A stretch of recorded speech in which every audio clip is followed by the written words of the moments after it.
It's time to pick out my May TBR. If you've watched my videos before, you will know that every month I use my TBR prompt jar to help me pick my TBR for the month. We have different coloured prompts relating to different genres of books. So we have pink for romance, green for fantasy, blue for thrillers, and purple for fiction. I usually have to remind myself every month which colours are which genres, but I'm pretty sure I've got it right from the top of my head. Finally, 5 months later. I will be picking 6 to 8 prompts. We kind of just go with the flow here. I often say I'm only going to pick 6 prompts and usually I still go ahead and pick 8. It kind of depends a little bit on how I'm feeling about my TBR and whether I need some more choices in there. So we will see how many I end up with for my May TBR. I am going on a girls' holiday at the end of May for a week, so that's probably going to affect my reading a little bit. Also, and I'm hoping you cannot tell this because I have tried to film this where you cannot see, but our house is a complete tip at the moment. I am actually currently mainly living at my parents' house because we are in the middle of a bathroom renovation and the whole house is disgusting because of it. We've had a wall knocked down and there's a lot of work involved in this bathroom reno, so the whole house is dusty, filthy, disgusting. Things are in places where they shouldn't be. Obviously we've had to move everything out of the bathroom and I'm not sure exactly when it's going to be finished, but it's definitely going to be going on into May. So life feels a little bit more hectic than usual, and then when I move back in there'll be lots of cleaning, sorting, tidying, etc. to do. So that may also affect how much I read in May. In terms of my April TBR, I am working on it. I'll put a graphic up now of which books I have read from my April TBR, but I am still working on this and I hope to get some more of these books done before the month is over, and you will be seeing that in a video as well. I knew April was going to be a tough month with us being in Australia for a large proportion of the month, and then also with this bathroom stuff going on as well. I knew it was going to be a tough month, but I'm working on it and I'm hoping that I do better than I currently am by the end of the month, if that makes sense. Right, I feel like I have nattered on enough. Let's get on to picking some prompts. Hopefully I get some good prompts because there are definitely some new releases that I would like to get on my TBR this month, but let's just see.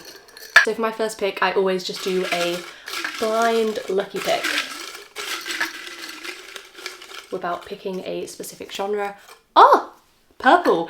You know what? I think this is the first time I've had a purple prompt in the whole time that I haven't done this. So this is just a fiction book. Let's see what the prompt says. Another booktuber's favourite. Okay, that is perfect. I know what I want to choose for this. I am going to go for Beartown by Frederick Bachman. I feel like loads of people love this book and this series. I'm pretty sure it's like a trilogy. But the booktuber that I associate this with is Sarah Crowley, who is one of my favourite booktubers. And yeah, she absolutely loves Frederick Bachman as an author and this series specifically, and I'm very excited to read it. First heard about this book years and years ago. I think maybe when it first came out, I saw some people on booktube talking about it, but I wasn't sure that it was really for me. But since seeing Sarah read it, who I feel like I have quite similar taste to, she convinced me that I need to read this book. So I'm very excited to get to this one. It says, Beartown is a small town in a large Swedish forest. I think it's a little bit of a mystery book, if I'm not mistaken, but it's kind of just also general fiction. I'm pretty sure this follows a hockey team in this town and something awful happens and we are kind of following the aftermath of that, I'm pretty sure. I've heard amazing things. Sarah loves it, so I am excited to give it a go. And maybe if I enjoy it, I will continue the series and also maybe pick up some other Frederick Bachman books. I have also heard good things about Anxious People, and that's one that I would maybe like to get to as well. But we're going to start with Beartown. Okay, that was a great start. I was actually very worried when I first pulled a purple prompt, but that turned out well. Okay, let's go for a, you know what, I'm going to pick a romance.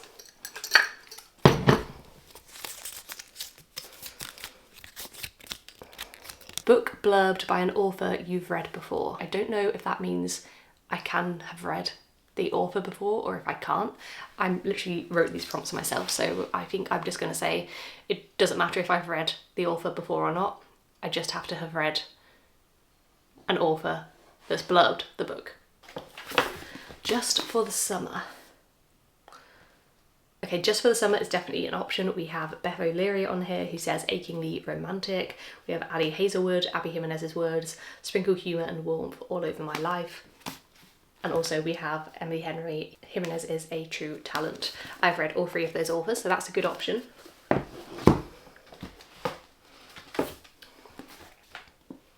Okay, we could also go for Deep End. This has Jodi Picoult, I really don't know how to say her name. There's only one Ali Hazelwood. Deep End is a stroke of genius, perfect tens across the board. And also Hannah Grace said Ali Hazelwood is a romance powerhouse. So that's another option because I have read from both of those authors as well. I'm really spoiled for choice here. And then we have The Love of My Afterlife. There's a lot of different authors blurbed on this one, but the only one that I have read from is Carly Fortune, and that says utterly charming for The Love of My Afterlife. I think I'm actually gonna go for Just for the Summer because one, this has 3 different authors that I have read from on it, and 2, I really want to read this book. I love Abby Jimenez books, and this is supposed to be the book club that I have with my friends. We don't necessarily have a set date on it. I think maybe one of my friends has already read it. I need to get around to this anyway, and I love Abby Jimenez. So this is the 3rd and I think final book in the Part of Your World series. To find their soulmates, all they need is 4 dates, a kiss and a breakup. Oh yeah, so I think that this one basically follows 2 people who are cursed when it comes to dating, and they decide to date each other to break that curse. I'm pretty sure that's the blurb of this one. It is right, I can see it at the top of this blurb, which by the way sounds very similar to Good Luck Chuck, I think the film is called. Very random film, but I watched it like 10 years ago, and I think that had a very similar premise to this, but I think maybe it was only the guy that was cursed in that film. Either way, I'm excited to read this. I love Abby Jimenez's writing.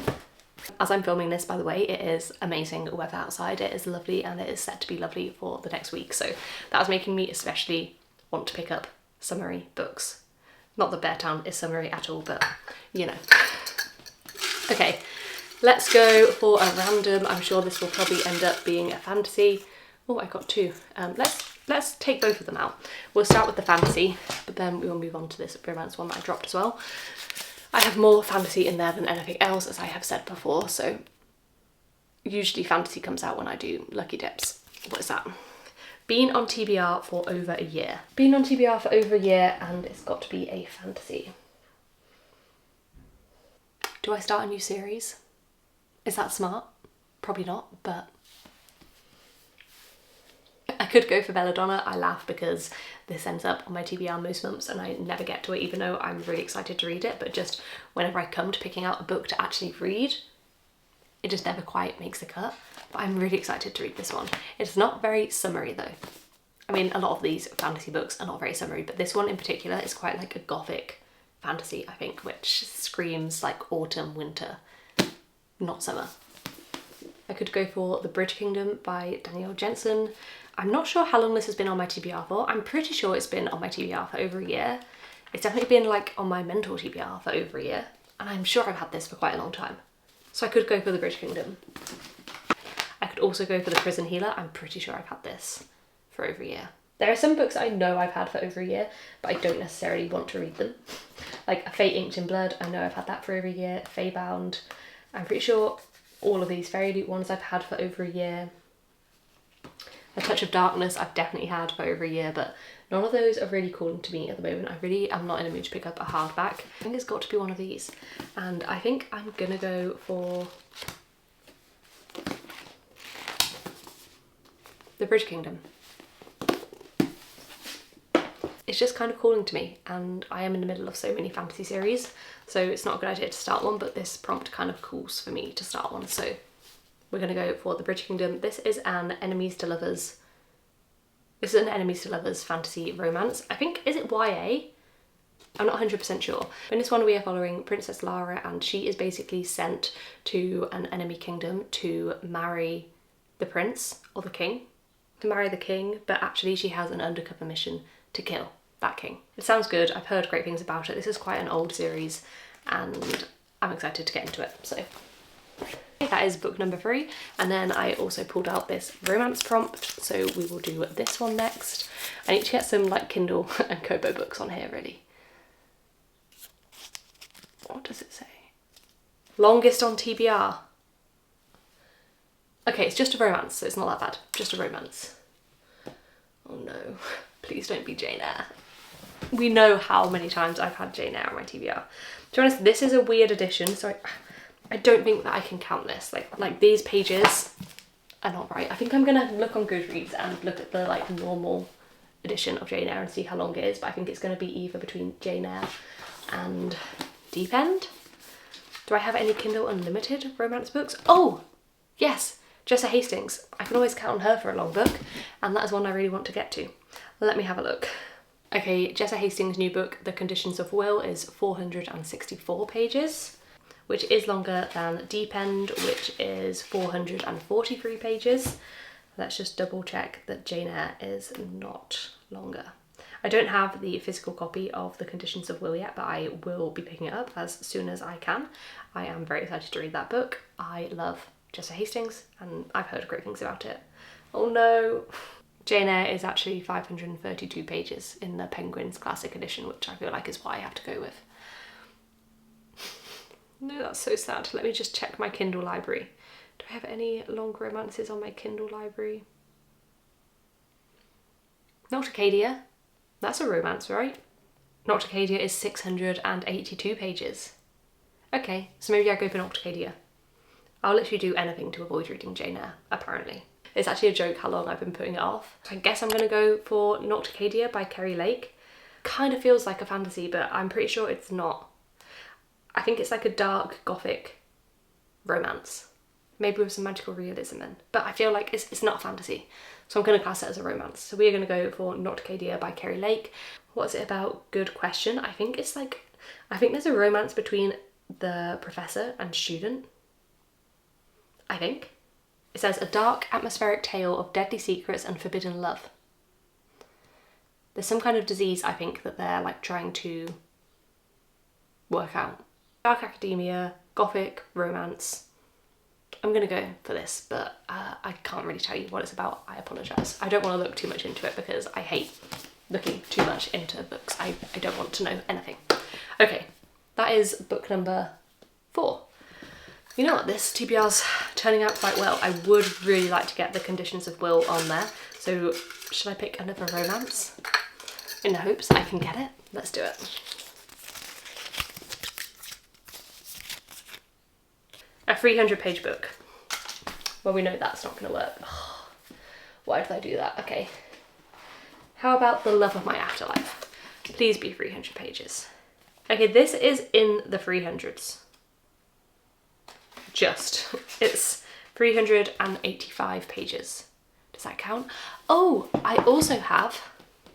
What's that one called? It's at my parents' house at the moment because I was going to read it on holiday and I didn't. This Summer Will Be Different is 368 pages, so again, not 300 pages, but close. I don't think I have anything that's like actually 300 pages, unfortunately. Yeah, this one's like 360 pages.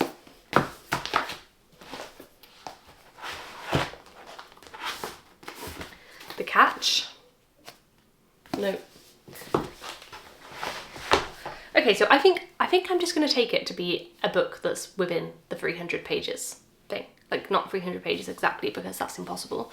So I think I actually am going to go for This Summer Will Be Different by Carly Fortune, because again, this is a summer book, which we are approaching summer. I want to read all of the summer romances. So I'm going to put This Summer Will Be Different on. I think this is a second chance romance. It's got a then and now timeline. It's by Carly Fortune, who is the author of Every Summer After, which is a bit of a Marmite book, but I loved it personally. So I think that's what I'm going to go for. Okay, that is 5 books. Let's do a blind pick. I wouldn't mind getting a thriller, you know. No. Romance again. I don't have much fantasy on. I should probably do another pick after this one and pick a fantasy. What have we got? A book from a favourite author. Oh, perfect. Okay, that is going to be The Conditions of Will by Jessa Hastings. I don't know exactly what this one is about, but it's Jessa Hastings' new book. It's a standalone, I'm pretty sure, and I've already heard amazing things about it, but I have not really heard what it's about. Oh, I'm pretty sure we have a female main character who is kind of estranged from her parents.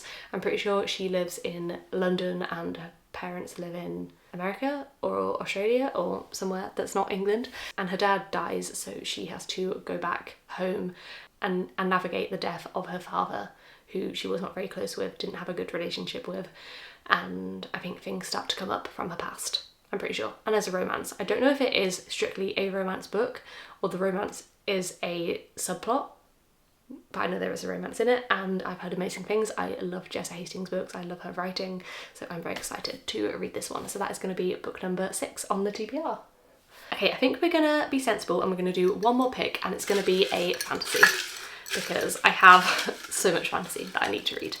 So let's pick a fantasy prompt.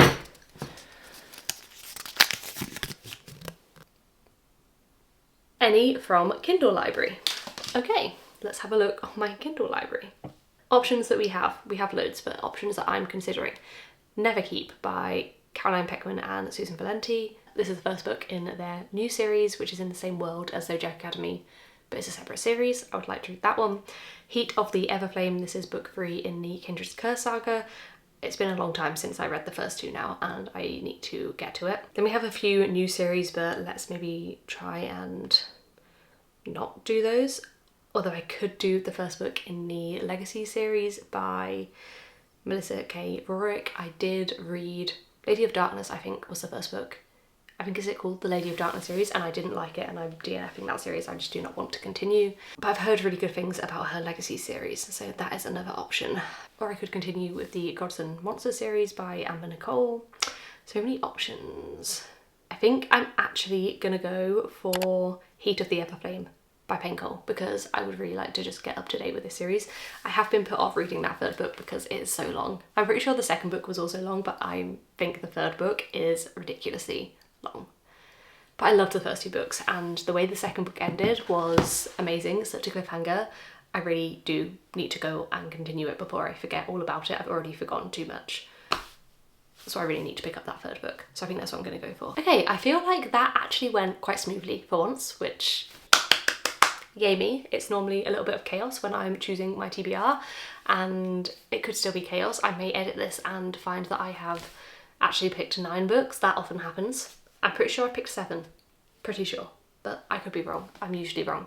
And I kick myself when I come to editing. That is my TBR for May. I'm gonna try and be really good and read the books on my TBR. I'm feeling back in my reading mood, which is really good because often in summer my reading goes downhill, but I feel like that happened kind of like March, April, and I'm really ready to dive back into books and read all of the books. So I'm really excited for this month. I'm excited about the books that I have on my TBR. I'm definitely feeling back in a bit more of a romance mood. Even thrillers I'm quite into. For a long time I really was only interested in reading romantasy books, but that has kind of changed a little bit, and that has taken a little bit of a backseat again, and I'm back in my romance era, which is good because romance books are so much easier to read. Let me know if you have read any of these books and your thoughts on them. Let me know what's on your TBR for May. Let me know which of these books you would like to see included in reading vlogs. Please don't forget to leave a comment, like and subscribe if you haven't already. I would love to see you in my next video. Bye!